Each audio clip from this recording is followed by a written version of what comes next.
대기업 입사 후 3년차 대리라는 명함, 그리고 내 곁을 지켜주는 아름답고 다정한 아내 수진이. 내 인생은 남들이 보기에 그야말로 탄탄대로 완벽한 행복의 정석과도 같았다. 민우 씨, 오늘 밤도 많이 늦어? 저녁은 회사에서 든든하게 챙겨 먹어야 해. 매일 아침 출근길마다 내 넥타이를 정성스럽게 고쳐매주며 수진이가 짓던 그 화사한 미소는 하루의 피로를 싹 씻어내주는 나만의 비타민이었다. 결혼한 지 벌써 3년이 지났지만 우리는 여전히 연애 시절처럼 달콤했고 서로를 향한 신뢰는 단 한 번도 흔들린 적이 없었다. 특히 최근에 내가 회사에서 사활을 건 대형 프로젝트의 메인 담당자로 발탁되면서 우리 부부의 미래는 한층 더 밝아 보였다. 물론 그만큼 야근이 일상이 되었고 주말도 반납한 채 모니터 앞을 지키는 날이 늘어났지만 말이다. 내가 바빠지기 시작하면서 수진이도 나를 배려해 자신의 시간을 갖기 시작했다. 여보, 당신 요즘 프로젝트 때문에 매일 밤늦게 오잖아. 나도 집에만 있으니까 괜히 당신 기다리면서 잡생각만 많아지더라고. 그래서 집 앞 문화센터에서 새로 개설된 야간 필라테스 반을 등록했어. 당신 올 때쯤 맞춰서 운동하고 오면 딱 맞을 것 같아. 땀을 흘리며 건강하게 취미 생활을 즐기겠다는 아내의 모습이 기특하기도 하고, 한편으로는 제때 챙겨주지 못해 미안한 마음이 들었다. 하지만 수진이는 오히려 늦은 밤, 필라테스를 마치고 돌아올 때마다 지친 기색 하나 없이 늘 활기찬 목낙 소리로 나를 응원해 주었다. 내가 열심히 운동해서 더 건강해져야 우리 멋진 민우 대리님 내조도 잘하지. 그런 아내를 보며 나는 세상에서 가장 행복한 남편이라고 굳게 믿었다. 여기에 내 성공을 보장해주는 든든한 등불 같은 존재, 강 본부장님도 계셨다. 사내에서 막강한 권력을 쥐고 인사를 좌지우지하는 분이셨는데 유독 나를 따로 불러 따뜻한 격려를 아끼지 않으셨다. 이 민우 대리, 이번 프로젝트만 성공적으로 마무리하면 다음 특별 승진 케이스는 무조건 자네야. 내가 뒤에서 확실하게 밀어줄 테니까 내 눈만 믿고 따라오게. 본부장님의 그 묵직한 한마디는 내 가슴을 뜨겁게 뛰게 만들었다. 나와 수진이의 더 나은 미래, 넓은 아파트로의 이사, 그리고 곧 찾아올 아이까지. 성공적인 미래가 당장이라도 눈앞에 펼쳐질 것만 같아 아무리 야근을 해도 온몸에 힘이 솟구쳤다.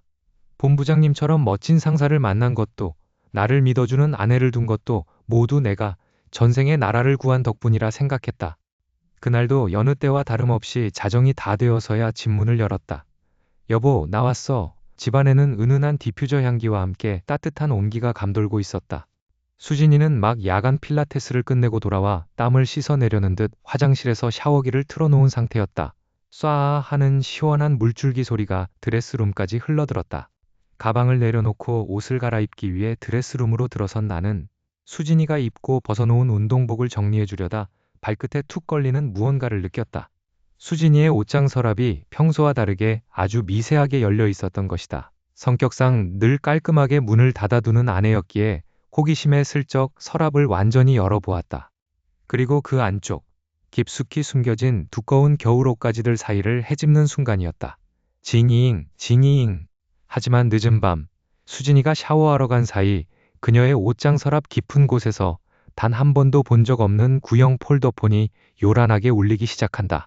수진이 샤워하러 들어간 사이 거실 테이블 위에서 진동하던 그녀의 핸드폰 화면에 이름도 없는 낯선 번호가 떠올랐다. 평소라면 아내의 사생활을 존중해 절대 손대지 않았을 테지만 그 순간만큼은 알 수 없는 기묘한 위압감과 서늘한 촉이 온몸을 휘감았다.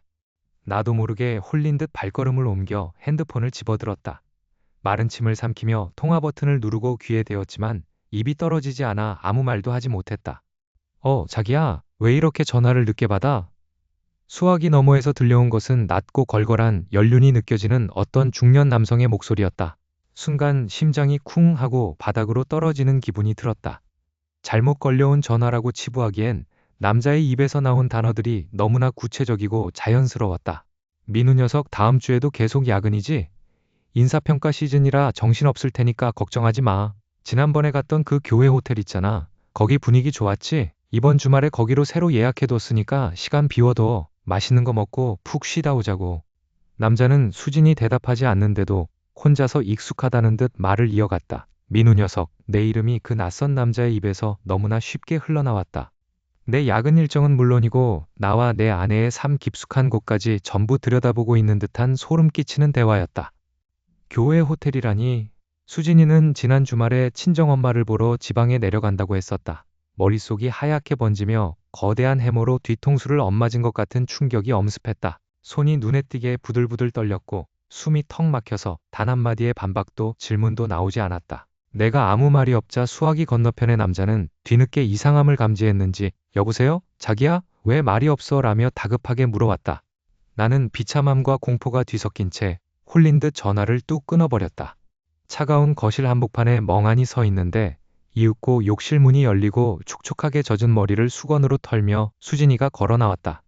향긋한 바디워시 냄새가 거실에 퍼졌지만 내게는 그 냄새가 지독한 악취처럼 느껴졌다. 수진이는 소파 옆에 굳은 표정으로 서 있는 나를 보더니 이내 내 손에 들린 자신의 핸드폰을 발견하고는 순간적으로 눈동자를 크게 흔들었다. 그녀의 얼굴에서 핏기가 가시며 어딘가 몹시 당황한 기색이 역력하게 드러났다. 여보, 왜 내 핸드폰을 들고 있어? 무슨 전화라도 왔었어? 수진이는 평소처럼 다정한 미소를 지어 보이려 했었지만 떨리는 목소리와 어색하게 굳은 입꼬리까지 숨기지는 못했다. 나는 아무런 대답도 하지 못한 채 그저 배신감으로 가득 찬 눈으로 아내를 응시할 뿐이었다. 다음 날부터 모든 것이 완전히 달라졌다. 수진은 마치 다른 사람이 된 것처럼 핸드폰을 절대 손에서 놓지 않았다. 화장실에 갈 때도, 심지어 집 앞 쓰레기를 버리러 잠시 나갈 때도 액정이 보이지 않게 뒤집어 두거나 주머니 깊숙이 집어넣었다. 게다가 내 퇴근 시간과 야근 일정에 유독 집착하기 시작했다. 여보, 오늘도 많이 바빠? 몇 시쯤 끝날 것 같아? 라며 매일같이 확인하는 그녀의 다정한 질문들이 이제는 나를 집에서 밀어내고 누군가와 시간을 맞추기 위한 수상한 확인 절차처럼 느껴져 내 숨통을 조여왔다. 그날 밤 이후로 내 머릿속은 온통 거대한 지옥이 되어버렸다. 수진이가 샤워실에서 나왔을 때의 그 당황한 눈빛, 그리고 수화기 너머로 들려오던 그 낯선 중년 남성의 나지막하고 다정한 목소리. 자기야라는 그 두 글자가 마치 날카로운 송곳처럼 하루 종일 내 심장을 찔러댔다. 강 본부장님이 맡긴 중요한 프로젝트 업무가 눈에 들어올 리 없었다. 컴퓨터 모니터를 바라보고 있어도 글자들은 허공으로 흩어졌고 머릿속에서는 오직 한 가지 질문만이 맴돌았다. 내가 아는 수진이가 정말 맞을까? 내가 세상에서 가장 믿었던 내 아내가 정말 나를 속이고 있는 걸까? 민우 씨, 요즘 많이 피곤해 보여. 오늘 필라테스 가는 날이니까 늦지 않게 퇴근해. 당신 건강이 제일 중요하잖아. 저녁을 먹는 둥 마는 둥 하고 있을 때 수진이가 평소와 다름없이 따뜻한 미소를 지으며 내밀어준 비타민 음료를 바라보았다. 그 다정한 목소리와 눈빛은 여전히 내가 사랑했던 아내의 모습 그대로였다. 하지만 내 마음속에 한번 피어오른 의심의 불씨는 이미 걷잡을 수 없이 커져 있었다. 이 착하고 순진해 보이는 얼굴 뒤에 정말 다른 비밀이 숨겨져 있는 걸까? 나는 억지로 입꼬리를 올리며 겨우 대답했다. 응, 고마워. 당신도 조심해서 다녀와. 수진이가 가방을 챙겨 현관문을 나서는 순간 내 손은 이미 차 키를 꽉 쥐고 있었다. 더 이상 의심에 갉아먹히며 미쳐버릴 순 없었다. 내 눈으로 직접 확인해야만 했다. 조금의 시간차를 두고 아파트 밖으로 나왔다. 저 멀리 걸어가는 수진이의 뒷모습이 보였다. 평소처럼 편안한 레깅스 차림에 가벼운 외투를 걸친 모습이었다. 원래대로라면 단지 상가에 있는 필라테스 학원으로 향해야 했다. 하지만 내 예상과 달리 수진이의 발걸음은 상가 건물을 지나쳐 한적하고 어두운 데로 변 골목길로 향하고 있었다. 심장이 쿵쾅거리기 시작했다. 온몸에 피가 역류하는 것 같은 불길한 예감이 엄습했다. 나는 숨을 죽인 채 가로수 그늘에 몸을 숨기며 그녀의 뒤를 쫓았다. 골목 모퉁이를 돌아서자 비상등을 깜빡이며 서 있는 검은색 고급 외제차가 눈에 들어왔다. 가로등 불빛을 받아 미끄러지듯 번쩍이는 그 차는 동네에서 흔히 볼 수 없는 고가의 모델이었다. 수진이는 주변을 극도로 의식하듯 두리번거리더니 망설임도 없이 그 차의 조수석 문을 열고 익숙하게 올라탔다. 쾅! 문이 닫히는 소리가 내 가슴을 사정없이 짓밟는 것 같았다. 나는 굳어버린 다리를 억지로 움직여 차 옆면의 어두운 사각지대로 다가갔다. 틴팅이 짙게 되어 있었지만 차 안에서 켜진 실내등 조명 때문에 내부의 실루엣이 희미하게 드러났다. 조수석에 앉은 수진이는 활짝 웃고 있었다. 집에서 나를 향해 보여주던 그 어떤 미소보다도 화사하고 행복해 보이는 얼굴이었다. 그리고 운전석에 앉은 남성이 수진이의 머리를 다정하게 쓰다듬었고 이내 두 사람의 실루엣이 하나로 겹쳐지듯 가까워졌다. 순간 눈앞이 새하얗게 변했다. 가슴이 찢어지다 못해 통째로 뜯겨나가는 듯한 극심한 고통이 밀려왔다. 호흡이 가빠지고 손끝이 덜덜 떨렸다. 배신감과 분노가 머리끝까지 치밀어 올랐다. 당장이라도 문을 열어 젖히고 그 인간들의 멱살을 잡고 싶었다. 하지만 나는 간신히 이성의 끈을 붙잡으며 증거를 남겨야 한다는 일념으로 떨리는 손을 주머니로 가져갔다. 핸드폰을 꺼내차 번호판을 촬영하려 화면을 켠 그 순간 가로등 불빛 아래 선명하게 드러난 자동차의 번호가 내 눈에 박혔다. 어디선가 수없이 보았던 너무나도 익숙한 차량 번호 사자리. 매일 아침 회사 주차장 VIP 전용 구역에서 내 시선을 사로잡았던, 그리고 내가 초고속 승진을 바라보며 온 마음을 다해 충성을 바쳤던 바로 그 사람이 차 번호였다.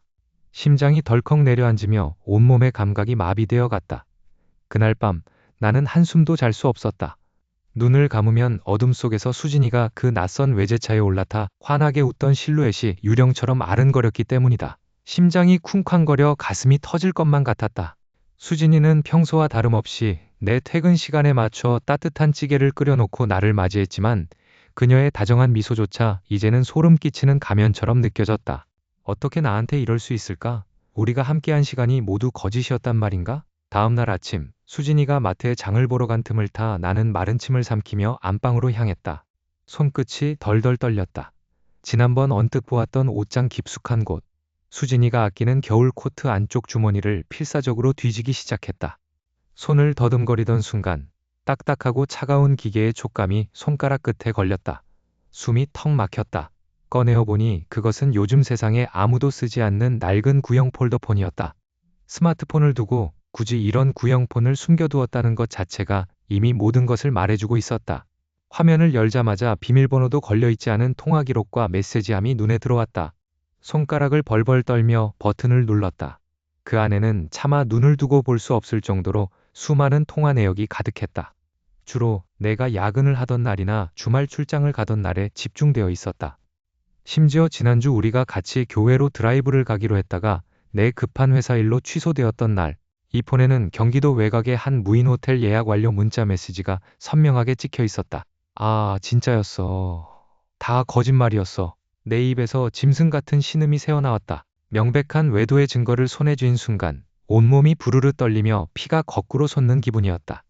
나를 향해 짓던 그 착하고 차분한 미소 뒤에서 수진이는 나를 철저하게 기만하고 비웃으며 그 남자의 품에 안겼던 것이다. 배신감에 눈물이 왈칵 쏟아졌지만 이내 이 악물고 분노를 삼켰다. 하지만 아직 해결되지 않은 의문이 있었다. 폴더폰에 저장된 발신자의 이름은 전부 대표님, K, VVIP 같은 기괴한 은어나 이니셜로만 되어 있었다. 통화 기록 속의 그 남자가 도대체 누구인지, 그 정확한 정체는 이 낡은 전화기만으로는 파악할 수가 없었다. 머릿속이 복잡하게 꼬여가며 숨이 가빠왔다. 이 끔찍한 연극을 끝내려면 그놈이 누구인지 반드시 알아내야 했다. 복수심과 모멸감이 뒤섞인 채 폴더폰을 주머니에 깊숙이 찔러 넣었다. 그렇게 지옥 같은 주말이 지나고 월요일 아침, 나는 아무런 내색도 하지 못한 채 껍데기만 남은 몸을 이끌고 회사로 출근했다. 모니터를 바라보고 있어도 글자가 눈에 들어오지 않았다. 머릿속에서는 오직 수진이와 그 정체 모를 남자의 얼굴만이 맴돌았다. 그때였다. 책상 위에 사내 전화기가 요란하게 울렸다. 수화기를 들자 익숙하면서도 묵직한 목소리가 귀를 파고들었다. 나를 언제나 아껴주던 강 본부장이었다. 민우 대리, 지금 당장 사장실로 좀 올라오게. 급한 건이야. 강 본부장의 부름에 나는 서둘러 엘리베이터를 타고 사장실로 향했다. 문을 열고 들어가자 강 본부장이 평소보다 훨씬 더 호탕한 웃음을 지으며 나를 맞이했다. 그의 손에는 인사명령서 한 장이 들려 있었다. 강 본부장은 내 어깨를 툭툭 치며 서류를 내밀었다. 그것은 내 예상보다, 아니 회사의 모든 전례를 통틀어 보아도 터무니없이 빠른 파격적인 초고속 과장 승진 발령 소식이었다. 문이 열리고 수진이 평소와 다름없는 화사한 미소를 지으며 거실로 들어섰다. 은은하게 풍기는 낯선 향수 냄새와 그녀의 흐트러진 머리칼이 내 눈을 찔렀다. 나는 거실 소파에 앉아 미동도 하지 않은 채 그녀를 차가운 시선으로 올려다보았다. 수진은 내 분위기가 이상하다는 것을 감지했는지 슬그머니 미소를 거두며 주춤거렸다. 여보, 안 자고 왜 그러고 있어? 얼굴색이 왜 그래? 무슨 일 있었어? 걱정스러운 척 다가오는 그녀의 가증스러운 모습에 가슴 밑바닥에서부터 뜨거운 분노가 치밀어 올랐다. 나는 아무 말 없이 주머니에서 낮에 찾아낸 구형 폴더폰을 꺼내 테이블 위로 툭 던졌다. 둔탁한 마찰음과 함께 폴더폰이 수진의 발밑으로 굴러갔다. 이게 뭐야? 수진의 눈동자가 세차게 흔들렸다. 순간적으로 그녀의 얼굴에서 핏기가 싹 가시는 것이 보였다. 하지만 그녀는 이내 억지 미소를 지으며 태연한 척 발뺌하기 시작했다. 여보, 갑자기 오래된 핸드폰은 왜 던지고 그래? 이게 누군 건지도 모르겠고 나랑 무슨 상관이라고. 나 지금 필라테스 하고 와서 너무 피곤해. 우리 내일 얘기하자, 응? 그녀는 슬그머니 폰을 지나쳐 안방으로 들어가려 했다. 그 뻔뻔한 태도에 나는 결국 이성을 잃고 소리를 질렀다. 박수진, 어디서 끝까지 거짓말이야. 그 폰 안에 있는 통화 기록, 교회 호텔 예약 내역들 내가 다 확인했어. 네가 필라테스 간다던 시간에 어떤 새끼 차에 타서 그렇게 다정하게 웃었는지도 내 눈으로 똑똑히 봤다고. 내 거친 고함에 수지는 얼어붙은 듯 제자리에 멈춰섰다. 명백한 증거와 내 목격담 앞에서는 더 이상 빠져나갈 구멍이 없다는 것을 깨달은 모양이었다. 수진의 어깨가 잘게 떨리기 시작하더니 이내 툭 눈물을 쏟아냈다. 그녀는 무릎을 꿇고 내 다리를 붙잡으며 울부짖었다. 여보, 내가 잘못했어. 내가 정말 죽을 죄를 지었어. 하지만 제발 내 말 좀 들어봐. 나 정말 당신을 배신하려고 그런 게 아니야. 다 이유가 있었어. 왜도 사실을 인정하면서도 핑계를 대려는 모습에 기가 막혔다. 내가 실수하며 그녀의 손을 뿌리치자 수지는 억울하다는 듯이 가슴을 쥐어짜며 황당한 웅변을 늘어놓기 시작했다. 당신 요즘 회사에서 얼마나 힘들었어? 만년대리로 머물면서 맨날 야근하고 스트레스 받는 거 내가 옆에서 지켜보면서 얼마나 가슴 아팠는지 알아? 난 그냥 당신이 남들처럼 빨리 성공하고 출세하길 바랐을 뿐이야. 그 사람이 당신 다음 진급 대상자 1순위로 올려주겠다고 약속했단 말이야. 이 모든 게 다 당신의 미래를 위해서, 우리 가정을 위해서 내가 어쩔 수 없이 희생한 거야. 내 마음은 오직 당신뿐인데 왜 내 진심을 몰라줘. 자신의 더러운 불륜을 나를 위한 희생과 성공을 위한 길로 포장하는 그녀의 궤변에 머리가 띵했다. 온몸의 피가 거꾸로 솟구치는 기분이었다. 나를 기만하고 다른 남자의 품에 안겼으면서 그것이 나를 위한 선택이었다고 소리치는 여자가 내 아내라니. 나는 분노로 덜덜 떨리는 주먹을 꽉 쥐고 수진의 턱을 거칠게 치켜 올렸다. 그리고 핏발선 눈으로 그녀를 노려보며 짐승 같은 고함을 내질렀다. 입 닥쳐. 어디서 그따위 더러운 주둥이로 내 핑계를 대? 내 성공을 위해서라고? 그래, 내 인사를 쥐고 흔들면서 너한테 꼬리친 그 대단한 새끼가 대체 누구야? 어떤 새끼냐고 당장 말해. 나의 매서운 다그침에 수지는 숨이 넘어갈 듯 가쁜 숨을 몰아쉬었다. 그녀는 눈물 범벅이 된 얼굴로 두려움에 가득 찬 눈빛을 한 채 마침내 내 귀를 의심케 하는 충격적인 이름을 입술 밖으로 뱉어냈다. 그 사람이 누구라고? 내 입술 사이로 새어나온 목소리는 차마 내 것이라고 믿기 힘들 만큼 갈라져 있었다. 수지는 바닥에 고개를 처박은 채 어깨를 들썩이며 흐느꼈다. 그리고 이어진 그녀의 입에서 나온 이름은 내 모든 세계를 단숨에 무너뜨려 버렸다. 강 본부장님이야. 당신이 그렇게 존경하던 뚝. 머릿속에서 뭔가 끊어지는 소리가 들렸다. 귀가 먹먹해지고 심장이 미친 듯이 날뛰기 시작했다. 강 본부장. 나를 유독 아끼며 늘 김대리는 우리 본부의 미래야라고 어깨를 두드려주던 나의 직속 상사. 내가 회사에서 인정받고 그 거대한 대형 프로젝트의 메인 담당자로 발탁되었을 때 나는 진심으로 그에게 감사하며 뼈를 묻으리라 다짐했었다. 다음 달로 예정된 초고속 승진 기회 역시 내 능력이 출중해서 얻은 결실인 줄로만 알았다. 그런데 그 모든 게 내 능력이 아니라 내 아내의 몸을 대가로 얻어다 준 기괴한 기념품이었다니. 당신 승진하고 싶어 했잖아. 맨날 야근하면서 힘들다고. 이번 프로젝트 놓치면 끝장이라고 그랬잖아. 그래서 내가 본부장님 만나서 부탁하려고 했던 건데 그 인간이 그걸 빌미로 나한테. 닥쳐. 그 더러운 입으로 내 이름을 부르지 마. 피가 거꾸로 솟구친다는 말이 어떤 의미인지 온몸으로 실감했다. 가슴이 찢어지다 못해 타들어가는 것 같았다.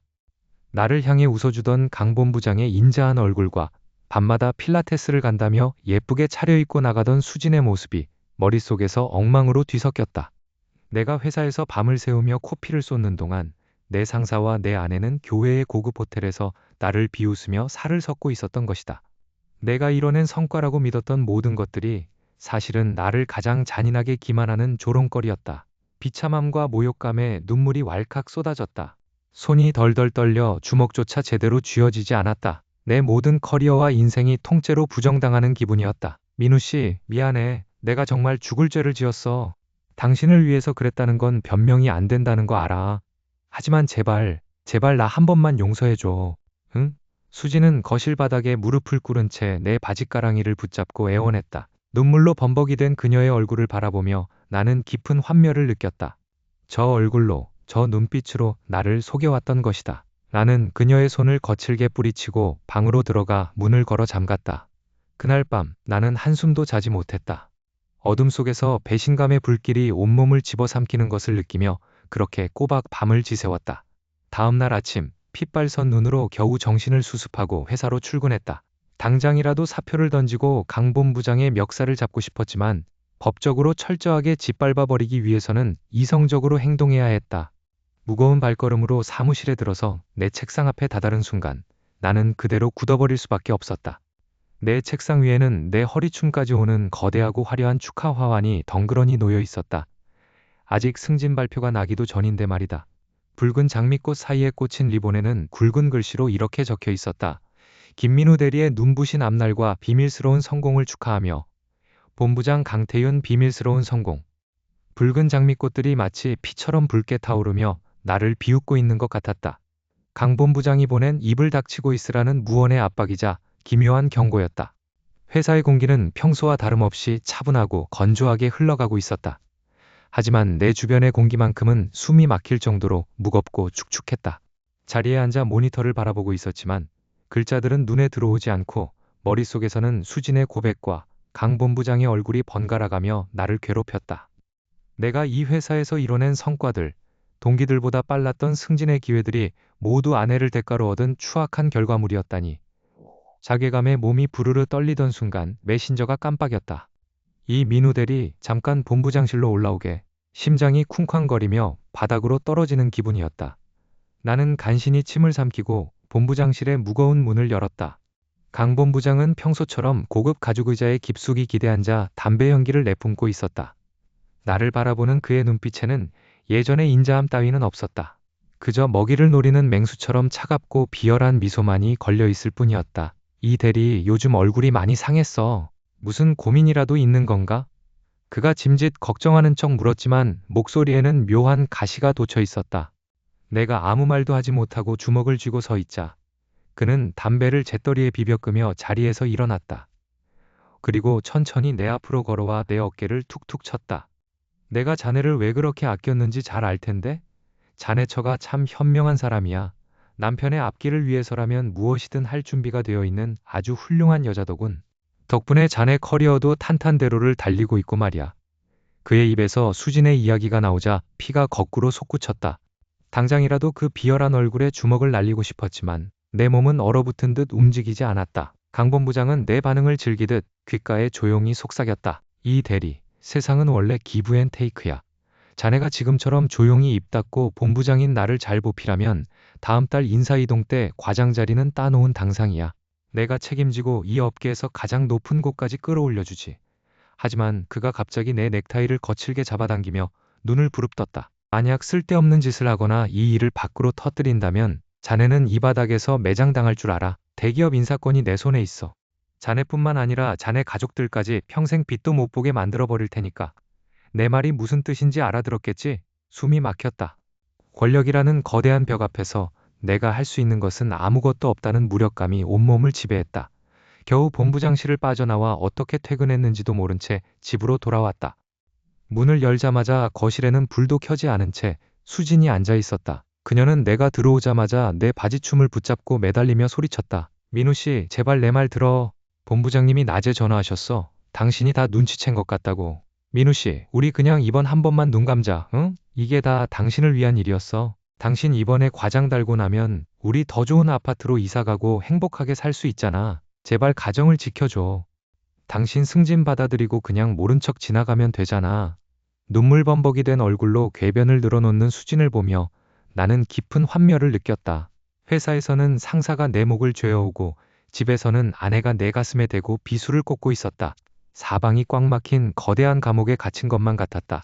어디를 둘러봐도 내가 숨 쉴 수 있는 구멍은 없었다. 배신감과 모욕감, 그리고 억눌린 분노가 내 안에서 폭발 직전까지 차올랐다. 일주일 동안 지옥 같은 시간이 흐르고 마침내 회사 창립기념일 부부 동반 만찬날이 다가왔다. 수진은 아무 일도 없었다는 듯 화려한 드레스를 입고 내 팔짱을 꼈다. 그녀의 가식적인 미소를 보며 나는 속으로 차갑게 웃었다. 내 양복 안주머니에는 이미 며칠 동안 밤을 새우며 작성한 사직서와 수진의 외도 증거를 빽빽이 채워 넣은 이혼 서류가 묵직하게 들어 있었다. 모든 것을 잃을 각오는 끝났다. 나는 사직서와 이혼 서류를 품에 단단히 넣은 채 나와 수진 그리고 강 본부장 세 사람이 모두 모이는 화려한 만찬장의 문을 열고 안으로 걸어 들어갔다. 화려한 조명과 클래식 음악이 흐르는 만찬장은 역겨울 정도로 우아했다. 회사의 핵심 인재들이 모인 연말 시상식 자리는 그야말로 강 본부장의 동무대나 다름없었다. 번쩍이는 샹들리에 아래에서 사람들은 가식적인 웃음을 지으며 와인잔을 부딪혔고 그 중심에는 언제나처럼 여유로운 미소를 짓고 있는 강 본부장이 서 있었다. 그리고 내 옆에는 최고급 드레스를 차려입고 세상에서 가장 현숙한 아내의 가면을 쓴 수진이 서 있었다. 잠시 후 사회자의 목소리가 드넓은 홀에 울려 퍼졌다. 올해 최고의 성과를 낸 우수사원 표창입니다. 기획팀의 이민우 대리, 그리고 그를 뒤에서 든든하게 내조해주신 배우자 한수진님, 무대 위로 모시겠습니다. 사람들의 아낌없는 박수갈채가 쏟아졌다. 수진은 내 팔짱을 살포시키며 부드럽게 미소 지었지만 내 몸은 얼음장처럼 차갑게 굳어 들어갔다. 무대 위로 올라서자 강 본부장이 인자한 상사의 얼굴을 하고 우리를 맞이했다. 그는 내 어깨를 툭툭 두드리며 마이크를 잡았다. 이민우 대리는 우리 본부의 미래입니다. 그리고 이렇게 훌륭한 인재의 뒤에는 언제나 아름답고 현명한 아내의 헌신이 있었죠. 두 분의 앞날을 축복합니다. 그의 목소리는 확성기를 타고 사방으로 퍼졌고 그의 시선은 은밀하게 수진의 허리춤을 향했다. 수진 역시 수줍은 듯 고개를 숙이며 그와 눈빛을 교환했다. 그 찰나의 순간 내 안에서 무언가 툭 하고 끊어지는 소리가 들렸다. 더는 이 비참하고 구역질 나는 연극을 견딜 수 없었다. 내 커리어? 아내의 희생? 내 성공을 빌미로 내 삶을 통째로 유린한 두 사람의 위선이 이 거대한 스크린 앞에서 발가벗겨질 시간이었다. 나는 강 본부장의 손에 들린 마이크를 거칠게 낚아챘다. 웅성거리던 홀 안이 순식간에 조용해졌다. 방금 본부장님께서 말씀하신 그 내조의 실체를 이 자리에 계신 모든 분들께 똑똑히 보여드리겠습니다. 나는 주머니 속에서 그동안 모아둔 증거가 담긴 USB를 꺼내 제어 테이블의 메인 노트북에 꽂았다. 그리고 수진의 구형 폴더폰에서 복구한 강 본부장과의 적나라한 녹음 파일과 두 사람이 교회 호텔을 드나들며 다정하게 껴안고 있던 증거 사진들이 대형 스크린에 띄워지기 직전에 화면을 켰다. 빔 프로젝터가 켜지며 스크린의 폴더 전체 화면이 흐릿하게 나타나자 맨 앞줄에 있던 수진의 얼굴이 핏기를 잃고 하얗게 질려버렸다. 강 본부장의 여유롭던 눈빛 역시 순식간에 경악과 분노로 뒤틀렸다. 민우 씨, 미쳤어. 제발 그만해. 당장 내려와. 수진이 내 소매를 붙잡고 비명을 지르며 매달렸다. 무대 밑에서는 강 본부장의 수하들과 경호원들이 상황을 파악하고 급히 무대 위로 뛰어 올라오기 시작했다. 웅성거림은 곧 거대한 소란으로 변했고 현장은 순식간에 아수라장이 되기 직전에 폭발적인 긴장감에 휩싸였다. 내 손가락은 마우스의 왼쪽 버튼 위에 올려져 있었다. 딸깍. 이 버튼 하나만 누르면 내 삶을 지옥으로 만든 두 사람을 완벽하게 파멸시킬 수 있었다. 하지만 그와 동시에 내가 피땀 흘려 쌓아온 대기업 대리로서의 커리어와 내 인생 역시 함께 대중의 구경거리로 전락해 산산조각 날 것이 뻔했다. 사방에서 나를 붙잡으려는 손길들이 뻗어오고 수진의 절박한 눈물이 내 구두 등 위로 떨어지는 그 찰나의 순간 나는 온 세상이 멈춘 듯한 지독한 침묵 속에서 내 남은 평생을 좌우할 성공과 처절한 복수 사이의 마지막 선택의 갈림길에 서 있었다. 마이크를 쥐고 대형 스크린으로 향하던 손끝이 미세하게 떨렸다. 버튼 하나만 누르면 저 위선적인 두 인간의 바닥이 온 천하에 드러날 터였다. 장내에 흐르던 웅성거림이 순식간에 잦아들고 모든 사람들의 시선이 나에게로 쏠렸다. 내 손에 들린 폴더폰을 바라보는 강 본부장의 얼굴은 핏기가 싹 가신 채 사시나무 떨듯 떨리고 있었다. 그 옆에서 나를 붙잡으려던 수진의 눈동자 역시 공포로 가득 차 초점을 잃은 지 오래였다. 그들의 파멸이 바로 내 손가락 하나에 달려 있었다. 하지만 그 순간 내 머릿속을 스치고 지나가는 냉혹한 현실이 있었다. 여기서 모든 것을 폭로해버린다면 저들은 사회적으로 매장당하겠지만 나 역시 아내를 상사에게 빼앗긴 비참한 피해자라는 낙인이 찍혀 평생을 고통 속에서 살아야 했다. 복수의 카타르시스는 순간이겠지만 그 뒤에 남을 현실적인 진흙탕 싸움은 고스란히 내 몫이었다. 나는 떨리는 숨을 길게 내쉬었다. 그리고 서서히 손을 내렸다. 내 입꼬리가 차갑게 올라가는 것을 본 강 본부장과 수진의 눈에 안도의 빛과 함께 기묘한 두려움이 교차했다. 나는 마이크를 내려놓고 아무런 말도 없이 그 화려한 만찬장을 걸어 나왔다. 뒤에서 수진이 내 이름을 부르는 소리가 들렸지만 돌아보지 않았다. 다음 날, 나는 강 본부장을 개인적으로 불러내 단독 면담을 가졌다. 어제의 공포가 가시지 않은 그는 내가 요구하는 모든 조건을 군말 없이 받아들였다. 폭로를 하지 않는 대가로 나는 그에게서 상상도 못할 거액의 위자료를 뜯어냈고 철저하게 나에게 유리한 조항들로 가득 찬 비밀 유지 계약서를 작성했다. 수진과의 이혼 역시 그녀에게 단 한 푼의 재산도 주지 않는 완벽한 조건으로 속전속결 처리했다. 철저한 복수 대신 철저한 개인의 실속을 선택한 것이다. 그 후로 나는 회사의 핵심 요직을 차지하며 독자적인 입지를 다져나갔다. 약점을 잡힌 강 본부장은 나를 밀어줄 수밖에 없었고 마침내 나는 그토록 바라던 본부장 자리에까지 오르게 되었다. 성공의 정점에 선 오늘 밤, 나는 새로 바뀐 본부장실의 대형 거울 앞에 섰다. 최고급 맞춤 정장을 입고 완벽하게 세팅된 내 모습이 거울 속에 비쳤다. 남들이 보면 젊은 나이에 부와 명예를 모두 거머쥔 부러움의 대상이겠지만 내 눈에 비친 거울 속 사내는 그저 아내를 팔아 자리를 산 비겁한 인간일 뿐이었다. 가슴 깊은 곳에서부터 차오르는 씁쓸함과 비참함이 목을 조여왔다. 서늘한 거울 속의 내가 나를 향해 비웃듯 질문을 던지는 것만 같았다. 시청자 여러분, 만약 여러분이 저와 같은 상황이었다면 이 비참한 성공 앞에서 모든 것을 시원하게 폭로하시겠습니까? 아니면 저처럼 피눈물을 삼키며 모른 척 실속을 챙기시겠습니까?